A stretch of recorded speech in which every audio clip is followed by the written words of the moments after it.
Todas, vamos a comenzar orando. Papá, gracias por este día, gracias Señor por tu bendición de que podamos estar aquí reunidos, aprendiendo más acerca de tu palabra. Gracias Dios por la bendición de tener una comunidad en tu nombre a la cual pertenecer. Gracias por este tiempo que podemos pasar aprendiendo más detalladamente acerca de libros de tu palabra, Señor. Muchas gracias por este día y ayúdanos, Señor, a tener una mente y un corazón abiertos para aprender mucho el día de hoy.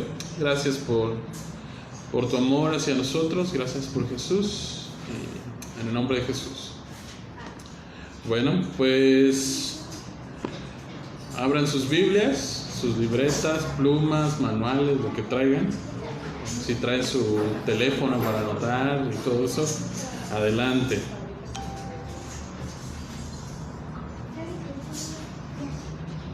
A ver, ¿quién me puede decir qué clase vamos? Igual que el sábado, igual que el jueves, ¿verdad? Sí, sin ver la pantalla, a ver qué dice.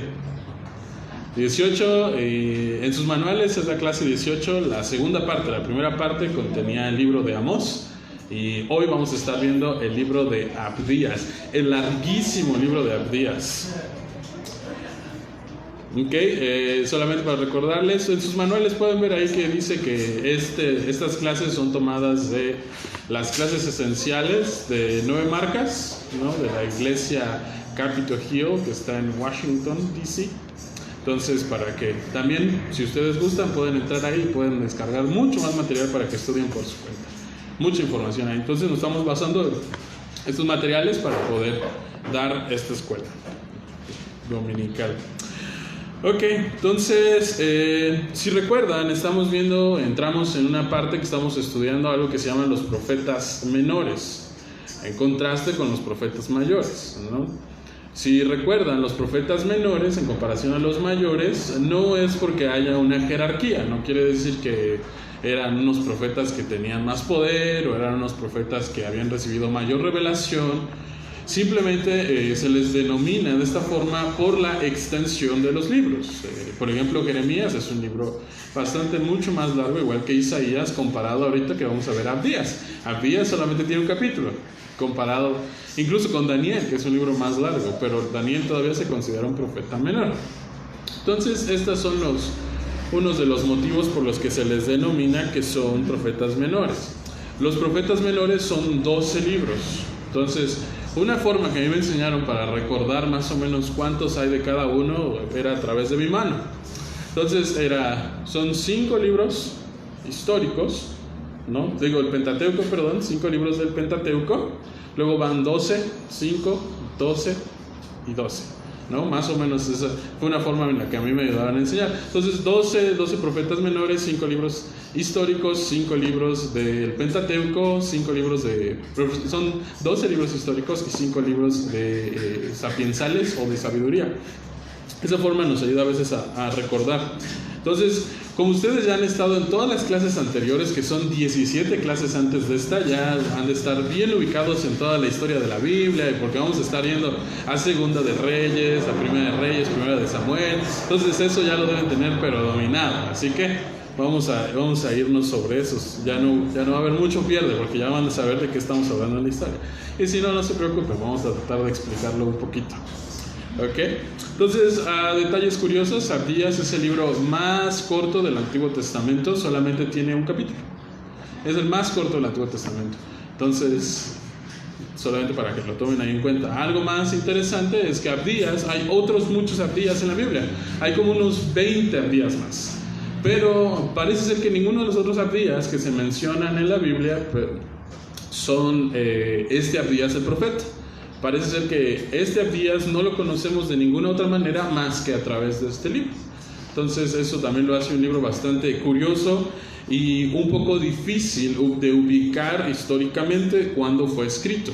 Eso lo complica un poco. Ok, entonces si ya están en el libro de Abdías, y si no, vayan allá. Es solamente una página, muy probablemente ahí en sus Biblias. Si las páginas concuerdan en su Biblia con la mía, es la página 942. para que no batallen mucho ahí encontrarlo. Está después del libro de Amós y antes del libro de Jonás. Ahí entre esos dos libros. ¿Ya están ahí? Libro de Abdías, ok. Como es un libro muy cortito, tenemos la oportunidad de leerlo todo, así que vamos a comenzar. Versículo 1 dice: visión de Abdías, así dice el Señor Dios acerca de Adón. Hemos oído un mensaje del Señor, y un mensajero ha sido enviado a las naciones a decirles: levántense y alcémonos contra Edom en batalla. Yo te haré pequeño entre las naciones, despreciado eres en gran manera. La soberbia de tu corazón te ha engañado. Tú que habitas en las hendiduras de la peña, en las alturas de tu morada, que dices en tu corazón: ¿quién me derribará por tierra? Aunque te remontes como el águila, y aunque entre las estrellas pongas tu nido, de allí te derribaré, declara el Señor. Si vinieran a ti ladrones o salteadores de noche, ¿cómo quedarías arruinado? ¿No robarías solo hasta que se les bastara? Si viniera a ti vendimiadores, ¿no dejarían algunos rebuscos? ¿Cómo será escudriñado Esaú y rebuscados sus tesoros escondidos? Hasta la frontera te echarán todos tus aliados, te engañarán, te dominarán los que están en paz contigo. Los que comen tu pan tendrán emboscada contra ti. No destruiré en aquel día, declara el Señor, a los sabios de Edom y el entendimiento del monte de Esaú. Entonces tus valientes serán atemorizados, oh Temán, de modo que todo hombre será cortado del monte de Esaú con muerte violenta. Por la violencia contra tu hermano Jacob te cubrirá la vergüenza y serás cortado para siempre. El día que te pusiste a un lado, el día que extraños se llevaban tu riqueza y extranjeros entraban por su puerta y sobre Jerusalén echaban suertes, tú también eras como uno de ellos. No te alegres en el día de tu hermano, en el día de su exterminio. No te alegres de los hijos de Judá, en el día de su destrucción. Sí, no te jactes en el día de su angustia. No entres por la puerta de mi pueblo en el día de su ruina. Sí, no te alegres de su desgracia en el día de su ruina. No te apoderes de sus riquezas en el día de su ruina. No aceches en la encrucijada para exterminar a los fugitivos y no entregues a sus sobrevivientes en el día de su angustia. Porque se acerca el día del Señor sobre todas las naciones. Como tú has hecho, te será hecho. Tus acciones recaerán sobre tu cabeza. Como ustedes bebieron en mi santo monte, así beberán continuamente todas las naciones. Beberán y tragarán, y serán como si no hubieran sido. Pero en el monte de Sión quedará un remanente, y será lugar santo. Y la casa de Jacob volverá a tomar sus posesiones. Entonces la casa de Jacob será un fuego, y la casa de José una llama, y la hojarasca la casa de Saúl. Los quemarán y los consumirán, y no quedarán sobreviviente alguno de la casa de Saúl. Porque el Señor ha hablado entonces los del Negev poseerán el monte de Saúl y los de Cefela, la llanura de los filisteos. Poseerán también el territorio de Efraín y el territorio de Samaria. Y Benjamín poseerá Galad. Y los desterrados de este ejército de los israelitas que están entre los cananeos hasta Sarepta. Y los desterrados de Jerusalén que están en Sefarad poseerán las ciudades del Negev. Los libertadores subirán al monte Sión para juzgar al monte de Saúl, y el reino será del Señor. Ahí está, ya leímos todo Abdías. Muy bien. Entonces,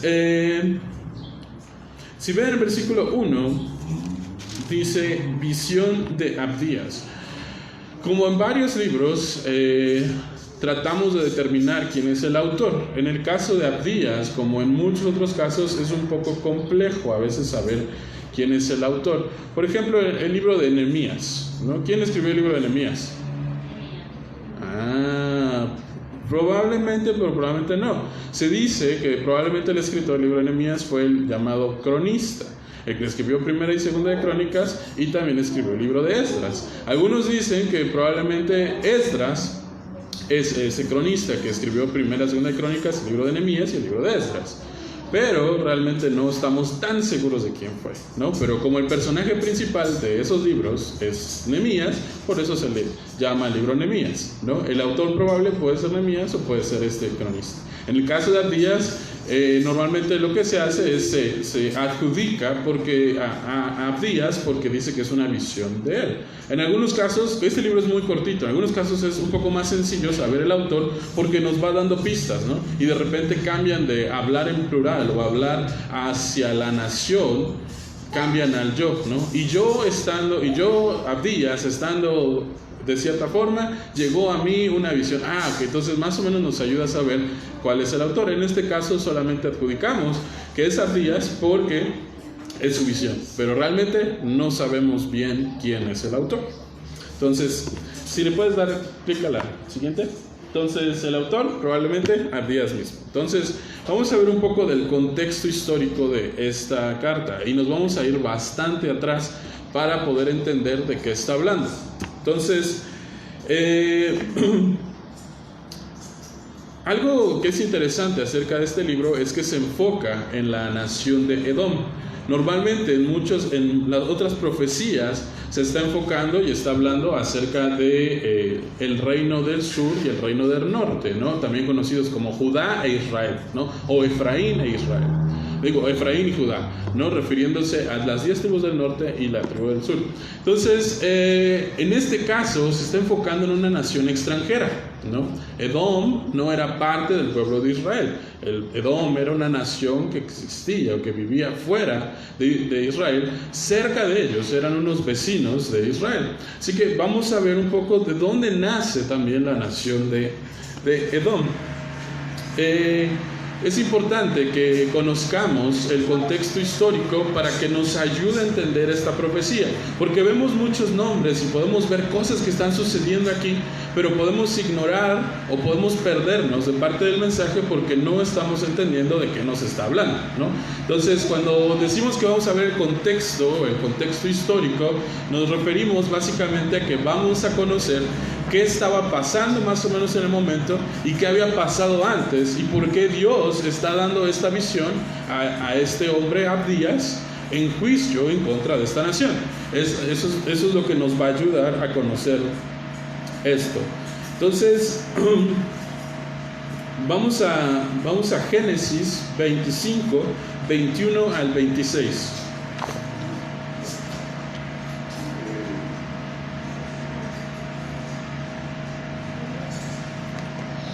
Génesis 25, 21 al 26.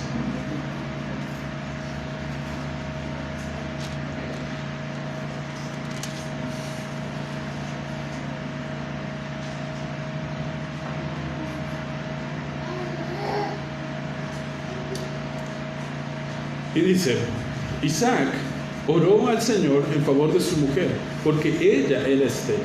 Y el Señor lo escuchó, y Rebeca, su mujer, concibió, y los hijos luchaban dentro de ella. Y ella dijo, si esto es así, ¿para qué vivo yo? Y fue a consultar al Señor. Y el Señor le dijo, 2 naciones hay en tu seno, y 2 pueblos se dividirán desde tus entrañas. Un pueblo será más fuerte que el otro, y el mayor servirá al menor. Cuando se cumplieron los días de dar a luz, había mellizos en su seno. El primero salió rojizo, todo cubierto de vello, y lo llamaron Esaú. Y después salió su hermano con su mano asida al talón de Esaú, y lo llamaron Jacob. Isaac tenía 60 años cuando Rebeca dio a luz a los mellizos. Entonces, esta es una primer parte del contexto de la historia de la nación de Edom. Entonces, si recuerdan de sus clases de Génesis, espero que sí, ¿se acuerdan? Hay una promesa que Dios le da a un hombre que se llamaba, ¿cómo se llamaba este primer hombre al que Dios le hizo una promesa en Génesis 12? Abraham, exactamente. Entonces Dios le hace una promesa y le dice que hará de él una gran nación y que de él serán benditas todas las naciones de la tierra. Si recuerdan, ya eran ancianos y ellos no podían tener hijos. Mucho tiempo después ellos logran tener un hijo. Este hijo se llama Isaac. Isaac, si recuerdan la historia de él, se casa con una mujer que se llama Rebeca. Estoy a ver si están ahí al pendiente. Entonces se habla una mujer que se llama Rebeca, y es aquí que estamos viendo en Génesis 25. Entonces dice que Isaac ora para que pueda Rebeca, su mujer, tener hijos, y ella se embaraza y tiene en su vientre a dos, son gemelos, ¿no? Mellizos los ponen, ¿no? Porque no eran tan parecidos. Entonces, de estos dos, uno se llama Jacob y el otro se llama Esaú, y Dios les da un entendimiento y les dice que el mayor le servirá al menor, ¿no? Normalmente en esa cultura todos los primogénitos siempre eran considerados como más grandes en la casa, o tenían mayor autoridad o mayor importancia. Entonces es interesante que en este caso Dios dice que el menor, que en este caso es Jacob, será mayor que Esaú. Ahorita vamos a ver por qué. ¿Qué es lo que pasa después? Entonces después, si ustedes recuerdan la historia, dice que este hombre Jacob era alguien que era muy bueno para cazar y su papá amaba más a Esaú, perdón. Su papá amaba más a Esaú que a Jacob. Jacob, él dice que era un hombre pacífico, ¿no? Y que él se quedaba en su casa cocinando. Más o menos eso es lo que nos dice ahí el contexto. Entonces lo que sucede con esto es que un día llega Esaú con mucha hambre, después de haber estado mucho tiempo fuera quizá, y llega con mucha hambre, y en ese día estaba cocinando este hombre Jacob. Estaba cocinando Jacob. Entonces Esaú, con tanta hambre, le pide de comer a su hermano Jacob, y Jacob le cambia el plato de comida por la primogenitura. La primogenitura era... algo interesante es que, si se dan cuenta, ellos eran mellizos, es decir, nacieron el mismo día, pero aún así normalmente se sabían, el que había nacido primero, ese era el primogénito. Aunque tenían la misma edad, había un primogénito, y por lo tanto tenían mayores derechos, mayor parte de la herencia y mayor autoridad en la casa. Entonces la primogenitura era algo de suma importancia. Entonces Israel, o Jacob, que después se le cambió el nombre a Israel, Jacob decide hacer este intercambio con él, y Esaú, con tanta hambre, en ese momento él decide vender de alguna forma su primogenitura a su hermano. Por lo tanto se vuelve el primogénito Jacob. Después este hombre Jacob también engaña a su padre. Su padre ya estaba muy anciano, ya no veía bien, se disfraza de él, se pone la ropa de su hermano, dice que era muy velludo, entonces se pone algo para parecer que era muy velludo y se acerca a su padre para pedir su bendición. Así que también le roba su bendición. Algo que también era muy común era que los patriarcas daban la bendición también a todos sus hijos, pero una bendición especial normalmente y más grande a los primogénitos. Entonces esto enfurece a Esaú, y Esaú quiere matar a su hermano Jacob. Jacob sale huyendo de la presencia de Esaú y se va. Muchos años pasan, muchas cosas pasan. Él se casa con dos de sus esposas, con dos esposas, tiene hijos, es perseguido y regresa. Pero su hermano, él piensa que su hermano Esaú sigue furioso con él. Piensa que él todavía está muy enojado con él por haberle robado su bendición y su primogenitura. Además, yo creo que piensa que está siendo pobre, que está sufriendo porque se había robado su bendición. Así que llega, y para apaciguar su ira, cuando va a llegar al encuentro con su hermano, empieza a mandar caravanas, ¿no? Con muchos animales y muchos regalos. Empieza a mandar una avanzada para que apaciguar la ira de su hermano Esaú, porque él creía que todavía su hermano estaba muy enojado. Así que después de eso empieza a llegar, y empieza a venir su hermano, y dice que viene su hermano con 400 hombres, y obviamente él se espanta mucho, Jacob, por esta situación, pensando que su hermano venía a matarlo a él, ¿no? A hacerle daño a él y a su familia. Y se da ahí un reencuentro en el que son perdonados y se reconcilian, y de alguna forma medio restablecen su relación. Este es de los pocos encuentros que se registran en la Biblia después de esos años que pasaron. La última vez que se tiene registro de que Jacob y Esaú se ven es cuando muere su padre Isaac. Y de ahí ya no se tiene registro más de que Esaú y Jacob se vuelvan a encontrar. Ahora, ¿por qué esto es relevante? Porque también se le conoce a Esaú como Edom. Edom significa rojo.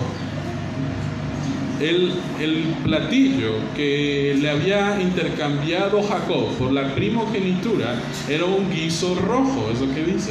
También él era rojizo, él era pelirrojo, entonces también por eso se le puso, quizá era un tipo de apodo, pero se le nombró Edom.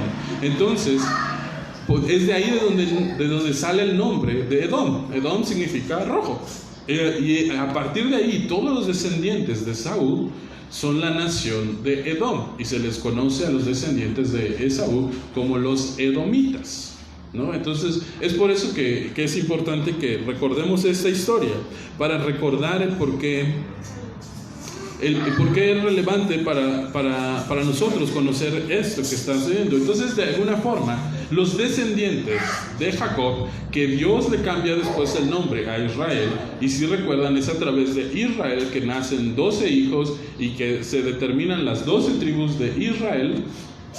Y entonces los descendientes de Jacob, los descendientes de Israel y los descendientes de Esaú, de alguna forma son primos, ¿no? Podemos ponerlo así entre comillas, primos. Después de muchas generaciones pues se pierden los lazos, pero inicialmente, o yendo hacia atrás, ellos estaban relacionados, tenían cierto parentesco.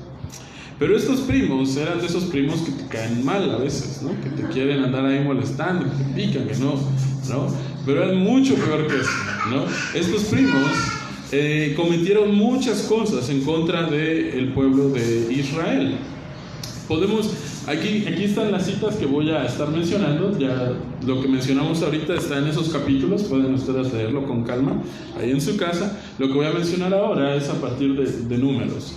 Así que Números 20, 14, 21, vemos que cuando el pueblo sale de Egipto y están caminando por el desierto, llega un momento en el que ellos quieren pasar por el territorio de Edom. Así que le escribe Moisés una carta al rey de Edom para pedirle permiso para pasar. Ellos únicamente querían pasar y les dicen, es más, si nosotros comemos algo, si los animales toman agua, te lo pagamos. Pero nosotros solamente queremos pasar por ahí, ¿no?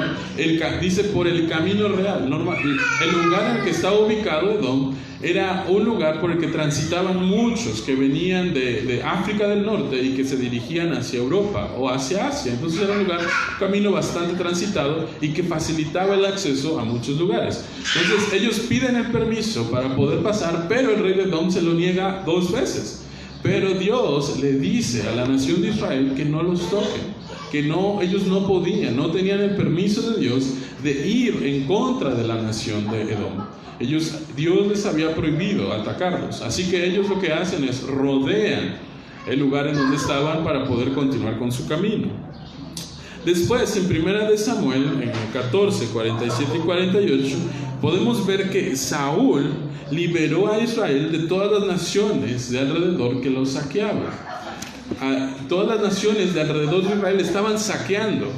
Si recuerdan, después en los libros de los jueces podemos ver cómo había muchas naciones que venían y estaban ellos atacando, se robaban la comida, quitaban las cosas, le robaban todo a la nación de Israel.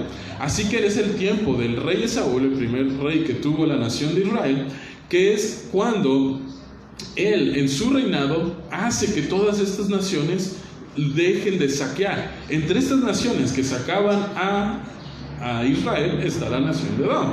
Así que vemos por qué no es bonito tener a estos vecinos que son la nación de Edom, que eran tus primos, y que te terminan saqueando y te terminan haciendo cosas malas contra ti. En 2 de Samuel 8 podemos ver que David resiste la invasión de los edomitas y los derrota y quedan bajo su dominio. Es entonces que ellos quedan bajo el dominio y se vuelven siervos de David. Es lo que nos dice la escritura. Primera de Reyes 11 vemos que el corazón del rey Salomón se había apartado de Dios, y como medida disciplinaria lo que Dios hace es que levanta un enemigo de Salomón.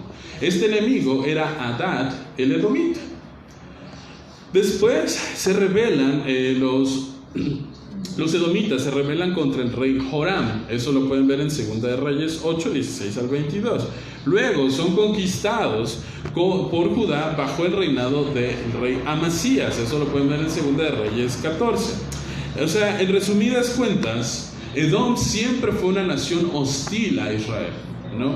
Cuando sucedió lo de Joram, lo del rey Joram, cuando se liberaron, ellos al parecer se aliaron con las otras naciones que estaban viniendo en contra de Israel. Entonces, en lugar de ayudar a Israel, ellos los quitan, los ayudan más bien.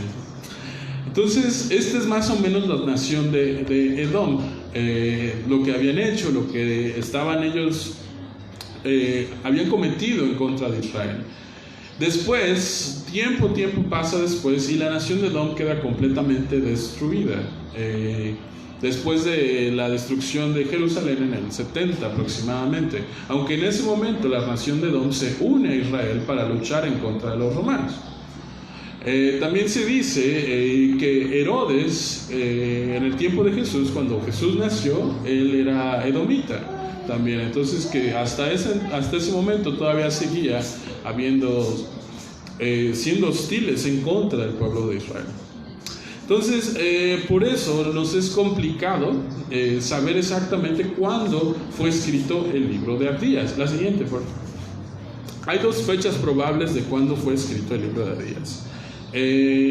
La primera fecha es que fue escrito más o menos en el 848 al 841 antes de Cristo.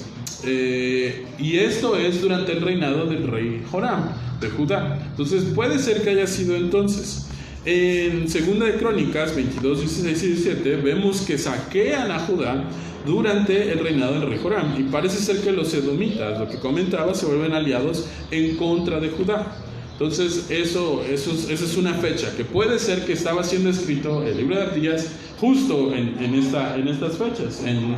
La otra opción que muchos piensan es que pudo haber sido un poco después, en el año 587 y 586 antes de Cristo.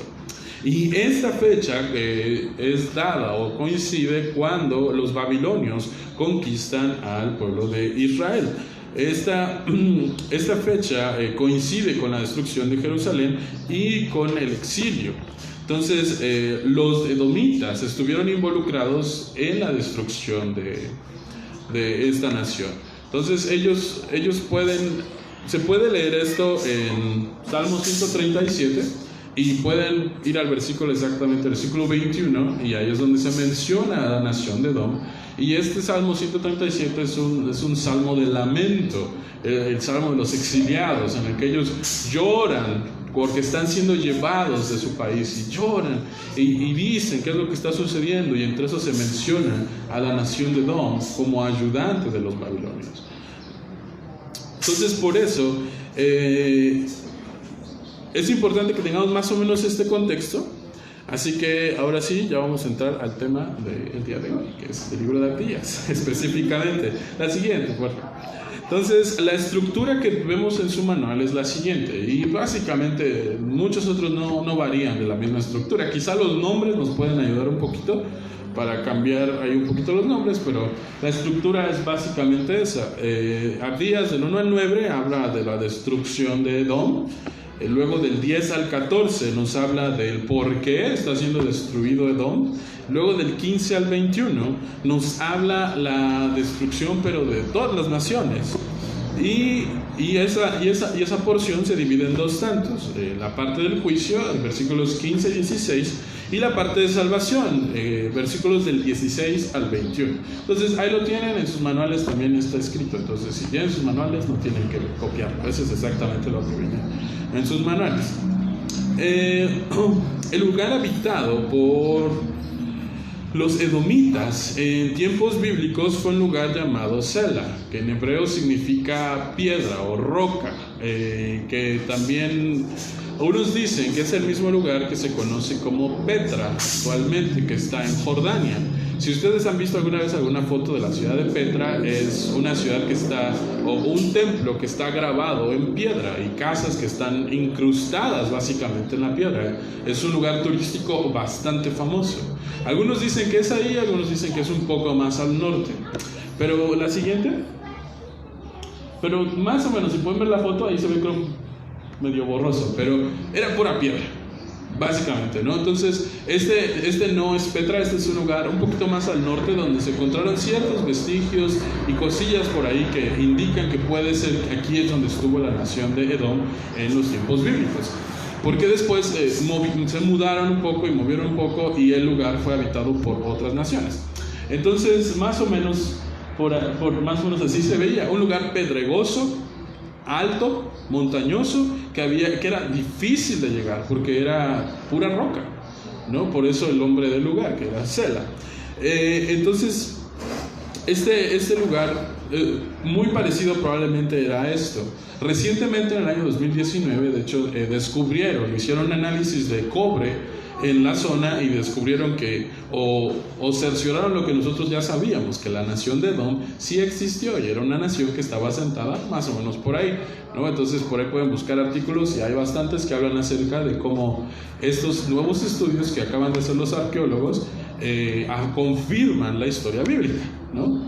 Gracias a Dios. O sea, nosotros ya lo sabíamos, pero nos ayuda esto a confirmar datos, ¿no? Solamente para que lo tengan ahí atrás.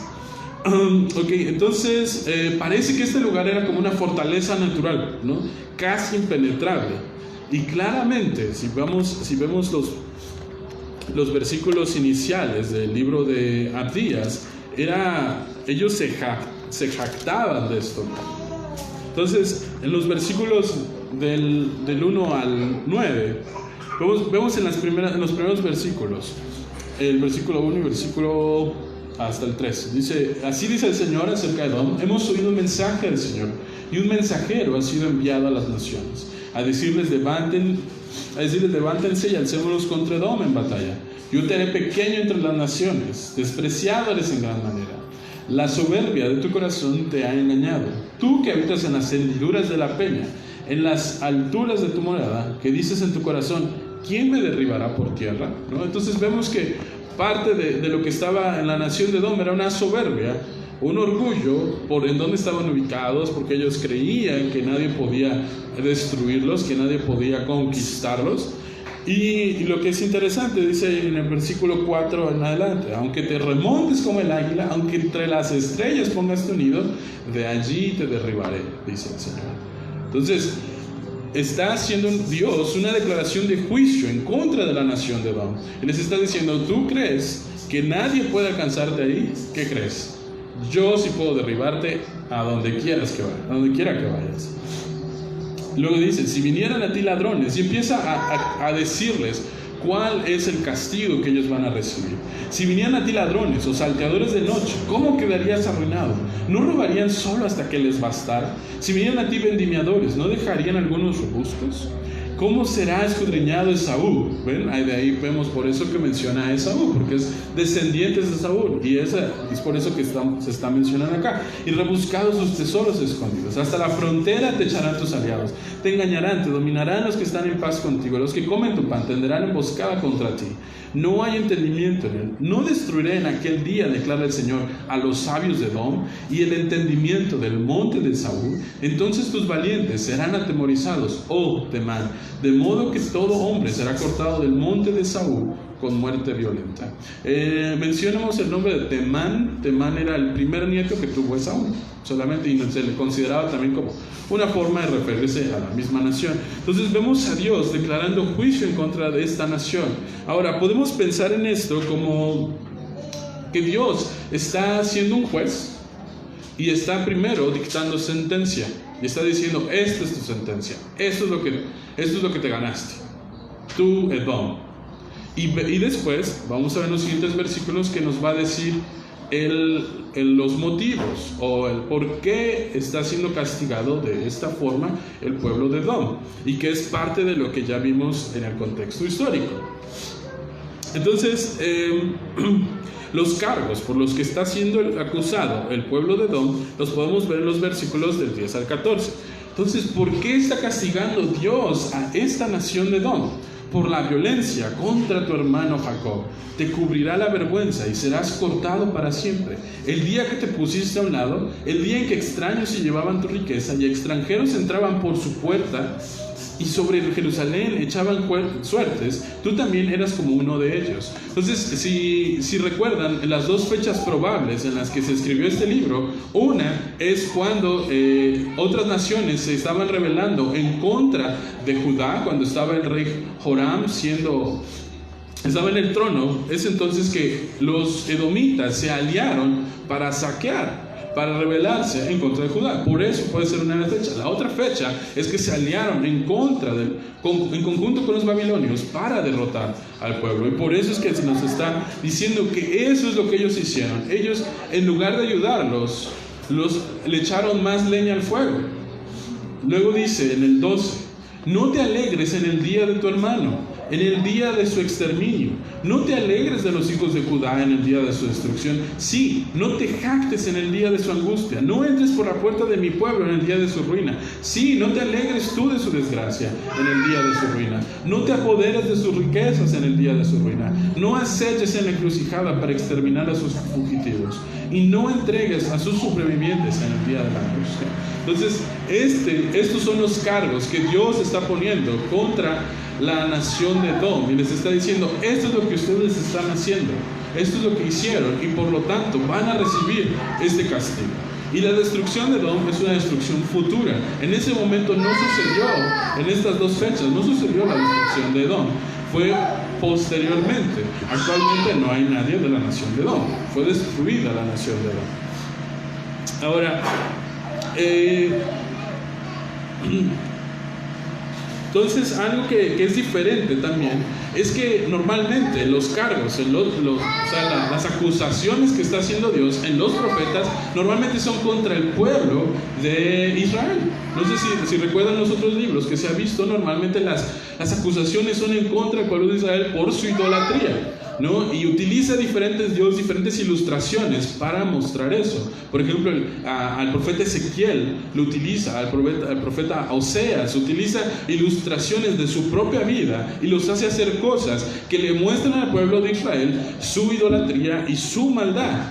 Y normalmente todas las naciones demás que están siendo acusadas, porque también vemos que hay acusaciones en contra de las otras naciones, son porque están cometiendo maldades en general, están siendo crueles, están siendo malos, están siendo naciones que no conocen a Dios. Entonces el juicio viene sobre ellos. En este caso, en el libro de Abdías, algo que es particular es que el juicio es en contra de una nación extranjera, pero por lo que le están haciendo en contra de la nación de Israel. Entonces esto me recuerda a lo que vimos el día jueves. Si recuerdan la parábola de la viuda y el Dios justo, al final de ese dice, el siguiente, por favor. Dice: y no hará Dios justicia a sus escogidos, que claman a Él día y noche. ¿Se tardará mucho en responderles? Les digo que pronto les hará justicia. El juez justo hará justicia a los suyos y no tardará en responder. Entonces vemos que este juicio nos ayuda a nosotros a entender un poco del carácter de Dios en favor de los suyos, cuidando a los suyos, protegiendo a los suyos y vengando a los suyos. Esta nación había hecho muchas cosas en contra del pueblo de Dios, y Dios dice: suficiente, y declara qué es lo que les va a suceder. Y eso sucede. Dios cuida de los suyos. Dios tiene cuidado de los que le pertenecen a Él. Dios cuida de nosotros. Dios no tardará en hacernos justicia. Si alguien nos ha maltratado a causa de nuestra fe, si alguien nos ha hecho daño a causa de nuestra fe, si hemos sido maltratados, perseguidos, burlados, podemos confiar en que nuestro Dios nos hará justicia y no va a tardar en hacer esa justicia. Entonces, después de eso, vamos a los versículos del 15 en adelante.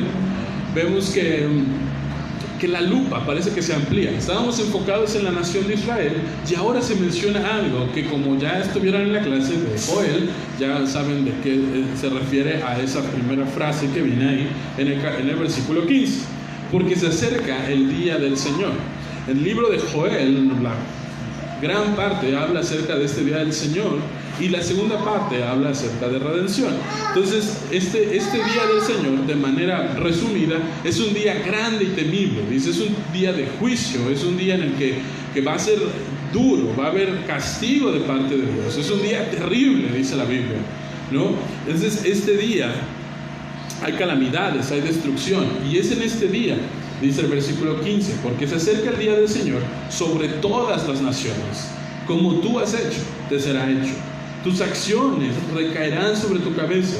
Como ustedes bebieron en mi santo monte, así beberán continuamente todas las naciones. Beberán y tragarán y serán como si no hubieran sido. Y Dios proclama juicio sobre las naciones. diciéndoles que llegará el día de su destrucción. Llegará su castigo a todas estas naciones, no solamente a la nación de Edom, sino Dios lo amplía y dice, y todas las naciones serán castigadas. Versículos del 16 al 21 tratan también acerca de la salvación, así como en el libro de Joel, después del día del Señor, grande y temible. Vemos también que se menciona en el versículo 17, pero el monte de Sión quedará un remanente y será un lugar santo, y la casa de Jacob volverá a tomar sus posesiones. Y empieza Dios a proclamar el día de salvación para Israel. Empieza Dios a proclamar salvación, reivindicación para su pueblo. Y empieza a decir, pero habrá un remanente que será bendecido, que retomará las tierras, que retomará el lugar.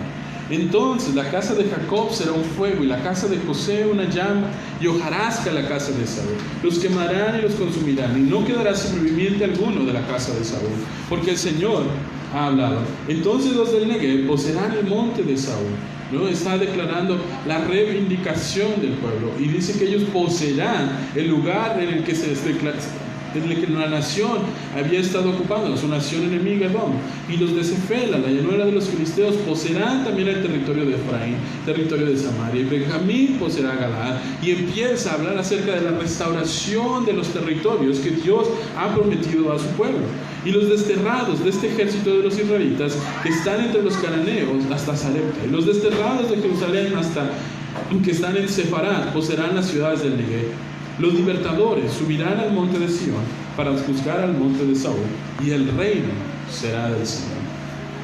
Vemos que está dando una mirada al futuro, a algo que va a suceder, algo que sucede históricamente y algo que sucede también después, algo que sucederá después. En 2 de Tesalonicenses, la siguiente, del 1, del 6 al 9, dice, porque después de todo, es justo delante de Dios que Él pague con aflicción a quienes los afligen a ustedes, pero Él les dé alivio a ustedes que son afligidos, y también a nosotros, cuando el Señor Jesús sea revelado desde el cielo con sus poderosos ángeles en llama de fuego, dando castigo a los que no conocen a Dios y a los que no obedecen al Evangelio de nuestro Señor Jesús. Esos sufrirán el castigo de eterna destrucción, excluidos de la presencia del Señor y de la gloria de su poder. Entonces, Tesalonicenses, hablando también acerca de eventos del futuro, nos dice que todas aquellas personas que han rechazado a Dios, que han rechazado a Cristo, sufrirán un castigo. Dios va a lidiar con ellos. Dios va a lidiar con aquellos que dice que nos han afligido, que aquellos que los afligen a ustedes, ellos estaban en persecución.